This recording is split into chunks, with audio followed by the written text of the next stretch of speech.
Hello everybody, this is Dr. Cole. It's Sunday afternoon, December 1st. Haven't talked to you for 2 weeks now since we've been off for Thanksgiving, but this will be the announcement for week 15 of Political Science 3753 Con Law for the fall 2024 term. All right everybody, we're near the end of the term. All we have left on the syllabus really are the class notes for lecture 27. Remember, we've been looking at equal protection and racial discrimination, 14th Amendment cases. We had looked at 25 and 26 from the class notes before Thanksgiving, and all we really have left on the syllabus is the class notes for lecture 27. Now, these notes, much of them are taken up with the issue of affirmative action. And you notice there's a long series of decisions culminating with the Students for Fair Admissions cases from last year, effectively doing away with affirmative action, it would appear, in college admissions at least. Now, we have for you, it's an important decision, or set of decisions, so we have a discussion and a quiz scheduled for this week. That's discussion 7 and quiz 7. That will wind up our quizzes and discussions for the term, and we'll have the term papers and the final exam left. We have a couple of things for you to look at for the discussion on Tuesday and Wednesday, the 3rd and 4th, and then we'll come back on Friday the 6th and take our last quiz. There's a total of 4 things to read for the discussion and the quiz, all about the Students for Fair Admissions cases. So please take a look closely at that material, and we hope you take part in the discussion and the quiz. Now, as we also look at what else we have in lecture 27, we start off with a discussion of the Bush versus Gore case from the 2000 presidential election, which is not a racial discrimination case, but principles of the 14th Amendment were invoked. So we begin this last set of notes with a discussion of that. In employment, Griggs versus Duke Power is an important decision.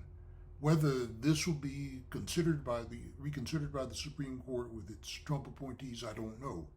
Griggs versus Duke Power deals with discrimination in employment. And its ruling was that if you have something like a standardized test for employment, okay, as a criterion for employment, if it affects members of different races differentially, then you have to show that it's job related. Okay, it has to be job related, or if it's discriminatory in effect, it can be thrown out. Okay, but to be lawful, it has to be job related if it is discriminatory in effect. Now, a later decision from a couple of decades later called that into question. And since interpretation of the statute, the Civil Rights Act, and not the Constitution was involved, that decision was reversible by Congress, and they did so with the Civil Rights Act of 1991, which proved to be a highly acrimonious issue at the time under the first President Bush, Bush 41, George Herbert Walker Bush.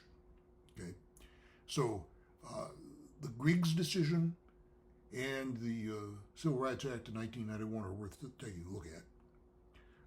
You might also look at the very last thing we've talked about, the case of Bostock versus Clayton County in the year 2020.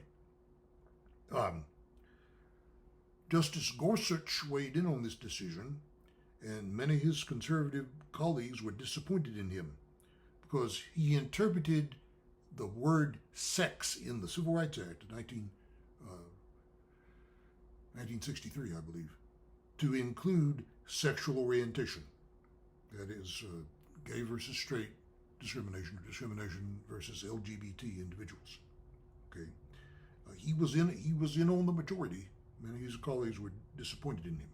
Okay, so that was sort of a surprising decision, and it just goes to show you that decisions do not always break along the expected ideological lines. But at the very end of those notes, Bostock versus Clayton County from 2020 is worth taking a look at.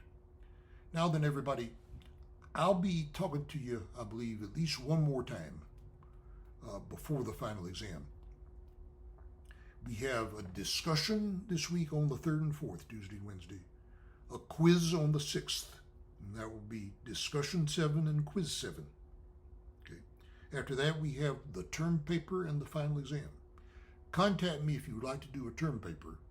Remember, a term paper is not mandatory, but you should do one if you want to be on the A track for the course. Everyone should have gotten a document with a list of Supreme Court cases that might make good term paper topics. So if you would like to do that, please contact me as soon as possible. We're getting late in the term. The final exam will be available for 48 hours, Friday and Saturday the 13th and 14th. Same format as before. It will cover the class notes for lectures 13 through 27.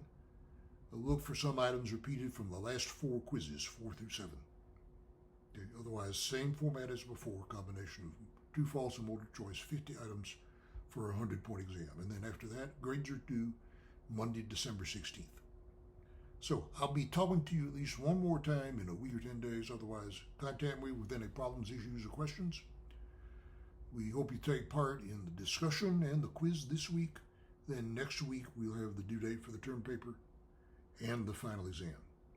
So take it easy, study hard, contact me with any questions, issues, or problems through the course website or at david.cole@opsu.edu. Take it easy, and we'll talk to you in a few days.